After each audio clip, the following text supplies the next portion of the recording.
नमस्ते। हिल विद रुचि में आपका स्वागत है। मैं हूँ नेहा। बुद्धि और वाणी की देवी माँ सरस्वती के अवतरण दिवस, जिसे हम बसंत पंचमी के नाम से भी मनाते हैं, कि बहुत बहुत शुभकामनाएं। आप सबको हार्दिक बधाई। आज का दिन बहुत ही ऑस्पिशियस और इम्पॉर्टेंट है। कई दृष्टिकोण से ये इम्पॉर्टेंट और ऑस्पिशियस है। खासकर आज के दिन किए गए उपायों का बहुत लाभ मिलता है। ऐसे ही मैं छोटे छोटे उपाय लेकर आई हूँ आप सभी के लिए आज के दिन, जिन्हें किए जा सकते हैं। तो पहला उपाय है, जो लोग भी राहु से परेशान हैं, जिनके भी चार्ट में राहु जो है वो परेशानी खड़ी कर रहा है, राहु एफ्लिक्टेड है, किसी भी तरह से राहु से परेशान है, उनके लिए है।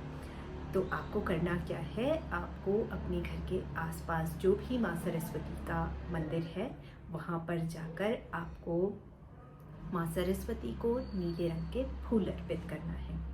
अगर आपके घर के आसपास माँ सरस्वती का मंदिर नहीं है तो आप माँ भगवती को नीले रंग के फूल अर्पित कर सकते हैं। अगर आपको नीले रंग के फूल नहीं मिल रहे हैं तो आप माँ भगवती को या माँ सरस्वती को पीले या सफ़ेद रंग के फूल भी अर्पित कर सकते हैं, पर कोशिश कीजिए कि नीले रंग के फूल मिले और माँ सरस्वती के चरणों में आप उसे अर्पित कर सकें।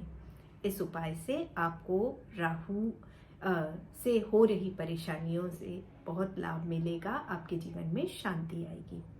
दूसरा जो उपाय है वो स्टूडेंट्स के लिए है। चाहे आप स्कूल में हो, कॉलेज में हो या कोई भी पढ़ाई कर रहे हों, आप ये उपाय कर सकते हैं। खासकर माएँ बहुत चिंतित रहती हैं, बहुत परेशान रहती हैं अपने बच्चों की पढ़ाई को लेकर, तो ये उपाय माएँ भी कर सकती हैं। आपको करना क्या है कि सुबह नहा धोकर आपको एक मोर पंख लेना है, उसे माँ सरस्वती के चरणों में रखना है या माँ भगवती के चरणों में रखना है। उस मोर पंख पर कुमकुम, हल्दी, फूल, अक्षत चढ़ाना है और एक घी का दीपक जलाना है। आपको ये मोर पंख माँ के चरणों में रखे रहने देना है और जब शाम को आप दीपक जलाएंगे उसके बाद इस मोर पंख को आप उठा लें और अपने स्टडी टेबल में रख लें। और माताएं जो हैं, अगर माताएं कर रही हैं तो वो क्या कर सकती हैं कि समय समय पर इस मोर पंख से अपने बच्चों के चेहरे में मोर पंख को फेरें। इससे आपको बहुत लाभ दिखाई देगा। आपके बच्चे का पढ़ाई में मन लगेगा, स्टेबल होंगे, एक जगह बैठने की आदत पड़ेगी।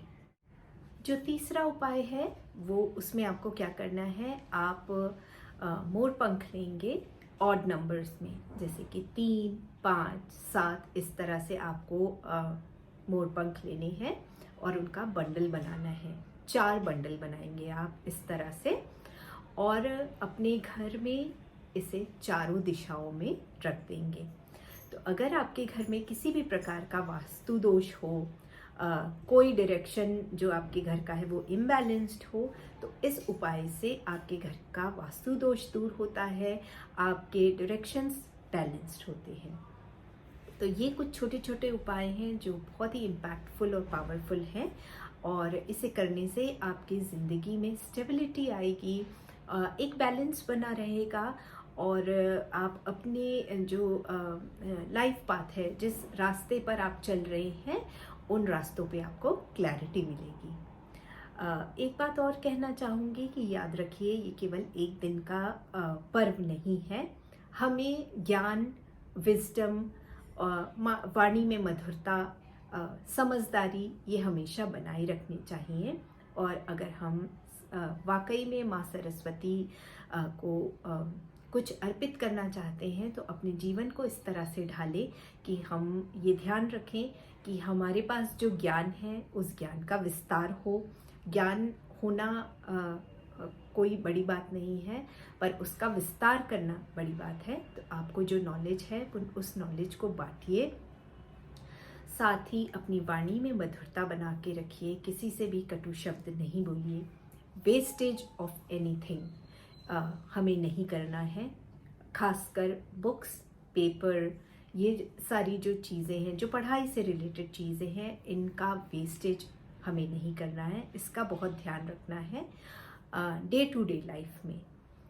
आप आज के दिन में जो स्टडी से रिलेटेड चीज़ें हैं, जैसे कि बुक्स हैं, नोटबुक्स हैं, पेन हैं, ये सारी चीज़ें दान कर सकते हैं उन लोगों को जो नीडी हैं। नीडी का मतलब, अगर कोई बच्चा किसी एग्ज़ाम की प्रिपरेशन कर रहा है और उससे रिलेटेड आपके पास कोई बुक है, तो वो बुक आप उस बच्चे से शेयर कर सकते हैं, ताकि उसके जो नॉलेज है उसमें इम्प्रूवमेंट हो सके, इजाफा हो सके और उसको उसका लाभ मिल सके। इस तरह की चीज़ें आपको करना है और प्रण कर लीजिए कि ये जो लाइफस्टाइल है वो हम हमेशा रखेंगे, सिर्फ एक दिन तक सीमित नहीं रहेंगे। मैं उम्मीद करती हूँ कि ये जो मेरा वीडियो है वो आपको हेल्पफुल लगा होगा। अगर आपको हेल्पफुल लग रहा है तो इसे आप शेयर कर सकते हैं अपने जानने वालों से, ताकि वो भी इन रेमेडीज़ का फ़ायदा उठा सकें। मैं आपसे अगले वीडियो में फिर मिलूंगी। तब तक के लिए take good care of yourself and stay blessed.